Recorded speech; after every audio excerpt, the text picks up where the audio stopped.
Thank you for participating in Humboldt County's instructional training in response to the COVID-19 virus's impact on our business community. This presentation will help prepare your business and your staff for a successful reopening.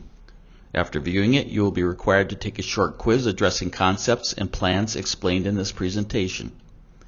When you've completed the quiz with a score of 80% or better, you will be awarded a certificate verifying your readiness to reopen. Please display the certificate prominently on the entrance to your business or other area of your storefront.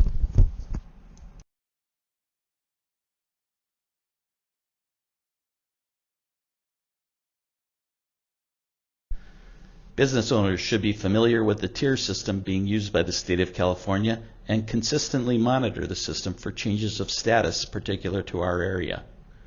The 4-tier system determines the level of business reopening. The 4 tiers are yellow, orange, red, and purple. Yellow, on one end of the scale, indicates minimal COVID-19 spread and allows for nearly all businesses to reopen indoor operations. Purple, on the other end, means there is a widespread COVID-19 transmission in the county and nearly all businesses have to keep indoor operations closed or severely limited.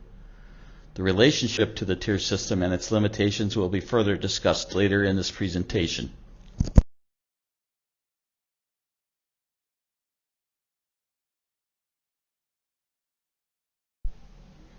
To help businesses remain COVID-free, the state of California has come up with a set of requirements that all business owners must implement in order to remain open.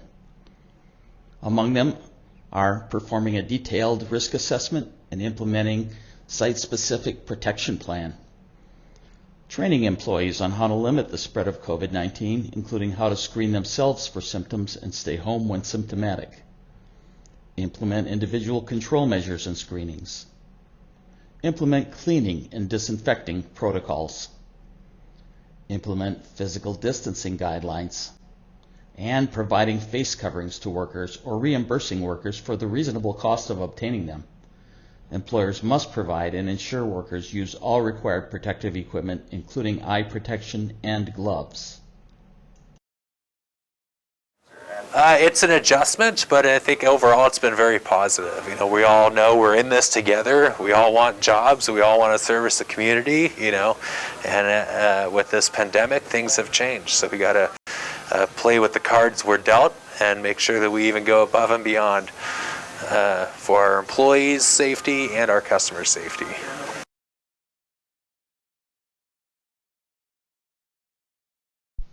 Maintaining a safe and healthy workplace begins with a good plan. Consider these suggested measures when developing your plan. Conduct a thorough hazard assessment of the workplace to identify potential workplace hazards that could increase risks for COVID-19 transmission. Modify or adjust seats, furniture, and workstations to maintain social distancing of 6 feet between employees where possible. Install transparent shields or other physical barriers where possible to separate employees and visitors where social distancing is not an option. Consider taking steps to improve ventilation in the building in consultation with an HVAC professional based on local environmental conditions. Encourage employees who have symptoms of COVID-19 or who have a sick family member at home with COVID-19 to notify their supervisor and stay home. When this started, it was interesting back in March. You know, we had to really start from scratch. First, we had to be able to interpret what the order was. And then once we had a pretty good understanding of what that was, then it was just a matter of taking the essential employees that we were able to keep hired and have conversations with them. We even actually did a few training videos to actually show them how to use the right PPE and, you know, how to properly disinfect equipment, how to, you know, how to approach people that maybe were a little resistant to wearing masks, you know, and do that in a way that was still effective, yet still take care of our customer and let them know that we care.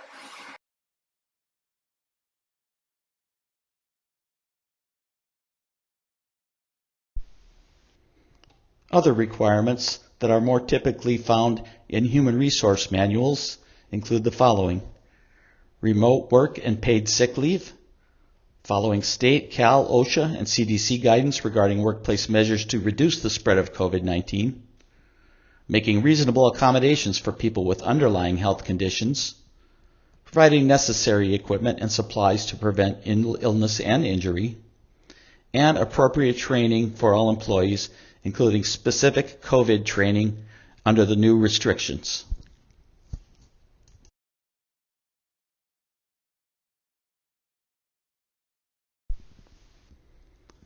In consideration of both employee and customer safety, employers should also look into incorporating the following safety procedures.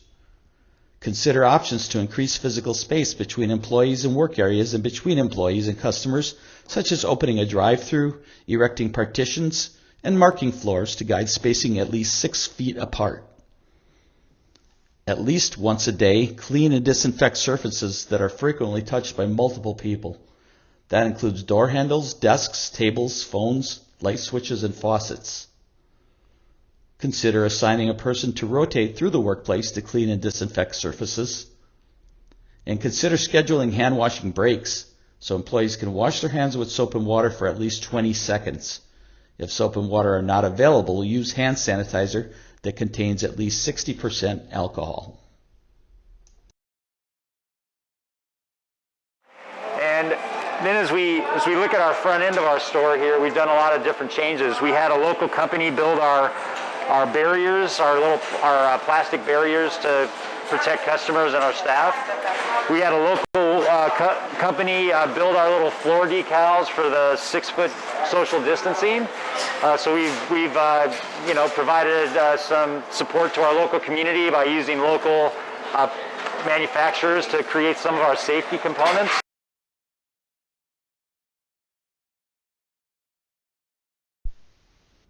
It's important for businesses with indoor operations to maintain awareness of the county's current tier as the directives change as we move to a more restrictive or more relaxed tier.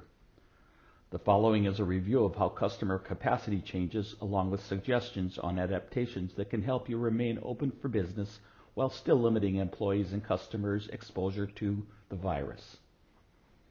Tier 1, also known as the purple tier, restricts businesses including retail operations, to allowing 25% of customer capacity. Grocery stores must limit to 50% capacity under the purple tier. Tier 2, the red tier, allows indoor operations at 50% capacity. Grocery stores are an exception and can operate at full capacity under the red tier. Tier 3, the orange tier, permits indoor operations at full capacity. Operators must still adhere to other restrictions such as the wearing of masks and cleaning protocols. Tier 4, the yellow tier, permits all indoor operations at full capacity without restrictions. Business owners should continue to be mindful of directives and guidelines that help limit the spread of COVID-19, even under the yellow, less restrictive tier. We have our max capacity changes. So we have lines out in front of our store, and we have counters. So we only let a certain amount of people in at any given time.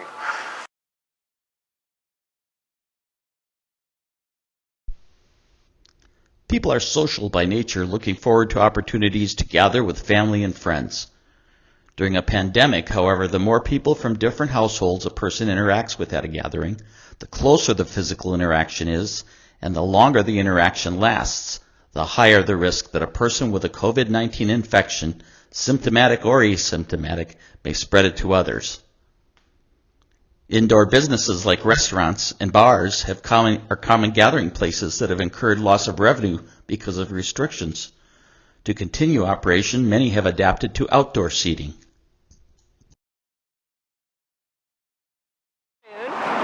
The tables are all 6 feet apart. People can't move any tables. Some of the stuff we have them clear their tables, and then we come out and we bleach them and sanitize them.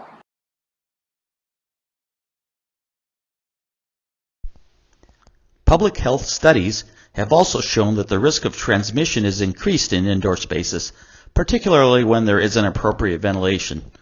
Unlike indoor spaces, movement of wind and air in and through outdoor spaces can help reduce the concentration of virus in the air and limit spread of the virus from one person to another. Many gyms and fitness centers have chosen to move classes and workout spaces outdoors, while the number of clients allowed indoors is restricted.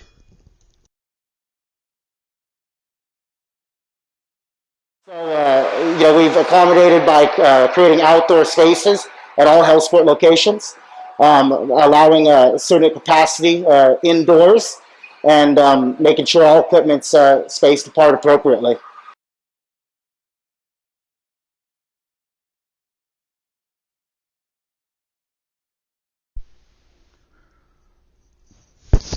The Center for Disease Control has compiled a list of cleaning practices that help minimize contagion risks in your business environment.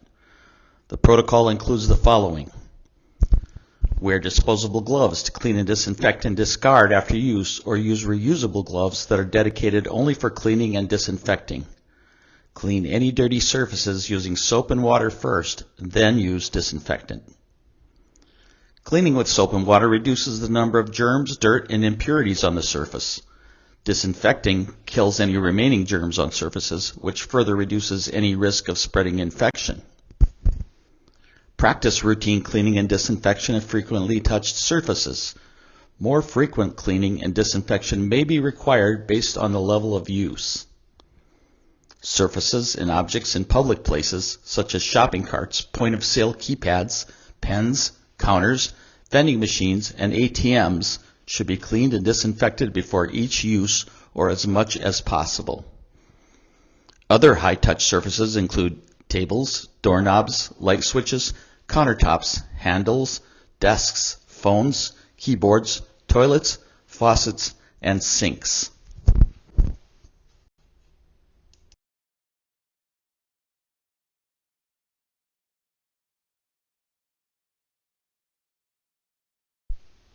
While soap and water remain the most effective means to maintaining cleanliness, the CDC also recommends the use of disinfectants. Disinfectants kill germs on surfaces. By killing germs on a surface after cleaning, you can further lower the risk of spreading infection. If products on the EPA's list are not available, bleach solutions can be used and will be effective against coronaviruses when properly diluted. Do not use a bleach product if the percentage is not in the 5% to 9% sodium hypochlorite range or is not specified, such as some types of laundry bleach or splashless bleach. Follow directions on the bleach bottle for preparing and diluting a bleach solution. If your bottle does not have directions, you can make a solution for disinfecting by mixing 5 tablespoons, 1/3 cup of bleach per gallon of room temperature water, or 4 teaspoons of bleach per quart of room temperature water.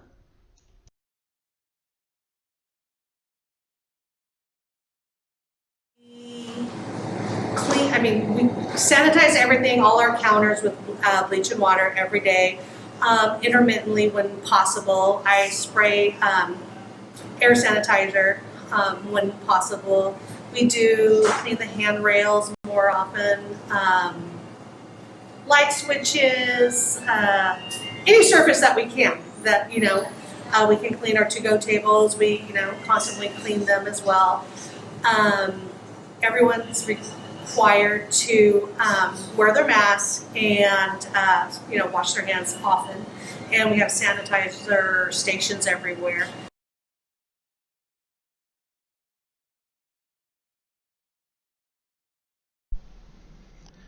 During the pandemic, the words personal protective equipment, or more likely the acronym PPE, has become a part of our day-to-day vocabulary.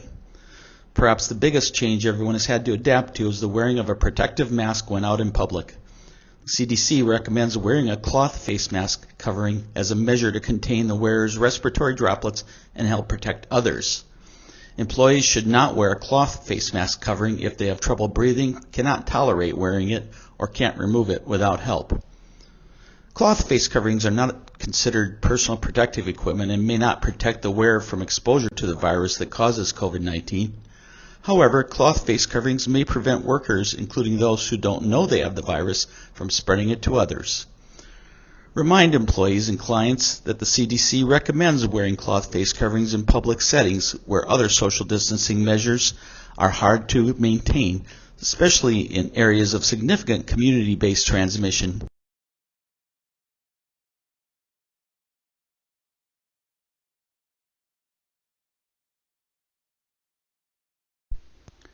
So what do you do if someone refuses to wear a mask? Workers should avoid confronting coworkers or members of the public who are not wearing a face covering for the purposes of attempting to enforce any face covering recommendation or requirement. In these instances, workers should maintain at least a 6-foot distance from others and raise any concerns to their supervisor. Employers should train their workers on what to do in such situations, including how to minimize risk of workplace violence and what to do to get support when de-escalation efforts are unsuccessful in these situations. When encountering someone who refuses to wear a mask, consider using the following language. Following the guidelines on face coverings or distancing can protect you and everyone else, so we ask that you follow them. If you don't have a face covering, we'd be happy to provide one.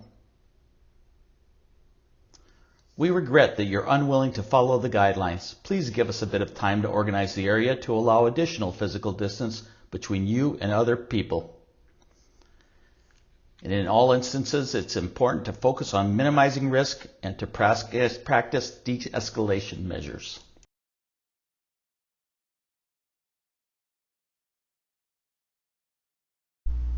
That concludes the instructional portion of our training. To complete your COVID-19 training, a short quiz will measure your knowledge. Click the image below to begin the quiz. Remember, all business establishments are required to pass the quiz with a score of at least 80% to continue business operations during the pandemic. After viewing this instructional video and passing the quiz, you will be issued a certificate to display in your workplace indicating your compliance with health policies and guidelines. Thank you to all Humboldt County businesses and their employees for their continued efforts to contain the COVID-19 pandemic. Stay safe, stay healthy.